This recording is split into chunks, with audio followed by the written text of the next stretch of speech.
Hi friends, hero Kiran Abbavaram నిర్మించిన cinema Thimmarajupalli TV. ఈ cinema ఎలా ఉందో ఇప్పుడు చూద్దాం. 1990లో టీవీ అంటే ఒక క్రేజ్. అప్పట్లో టీవీలు చాలా ఇంట్లో ఉండేవి కాదు. ఇప్పుడైతే ఏ ఇంట్లో చూసినా టీవీలు, పెద్ద పెద్ద లార్జ్ స్క్రీన్ ఎల్సీడీలు ఉంటున్నాయి, ఎల్ఈడి టీవీలు ఉంటున్నాయి. అప్పట్లో వీధికో టీవీ ఉంటేనే గ్రేట్. అలాంటి టైంలో ఆ టీవీ చూడడానికి ఆ వీధిలో వాళ్ళందరూ ఆ ఇంటికే రావడం, అక్కడ రకరకాల ప్రేమలు చిగురించడం, అలాగే అక్కడ కొన్ని దొంగతనాలు జరిగి ఆ టీవీ పోయి సతీష్ అనే దొంగ మీద నిందపడడం, ఆ దొంగతనం అతను చేయకపోవడం వల్ల అతను అసలు దొంగలను పట్టుకోవడానికి ఏం చేశాడు అన్నది మిగిలిన కథ.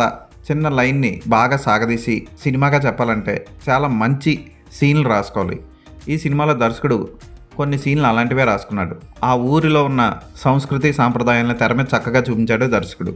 లవ్ స్టోరీ పర్వాలేదు అనిపిస్తుంది. హీరోయిన్గా నటించిన అమ్మాయి కూడా ఓకే అనిపిస్తుంది. క్లైమాక్స్ వరకు దొంగ ఎవరో తెలియకుండా దాచడం హైలైట్ అనిపిస్తుంది. దర్శకుడు స్క్రీన్ ప్లేని చక్కగా రాసుకున్నాడు. ఇలాంటి దర్శకుల్ని అభినందించాలి, ప్రోత్సహించాలి. ఇలాంటి మంచి దర్శకుడిని తెరకి పరిచయం చేసిన కిరణ్ అబ్బవరాన్ని కూడా అభినందించాలి. చక్కగా తీశాడు సినిమాని. మంచి సత్తా ఉన్న దర్శకుడే. నటీనటులు అందరూ కొత్త వాళ్ళైనా బాగా నటించారు. సాయితేజ్ సతీష్గా బాగా చేశాడు. శారదాగా వేద కూడా బాగా చేసింది. రాజప్పగా ప్రదీప్. సినిమా మొత్తం నడిచే పాత్ర హుందాతనంగా సాగిన పాత్ర.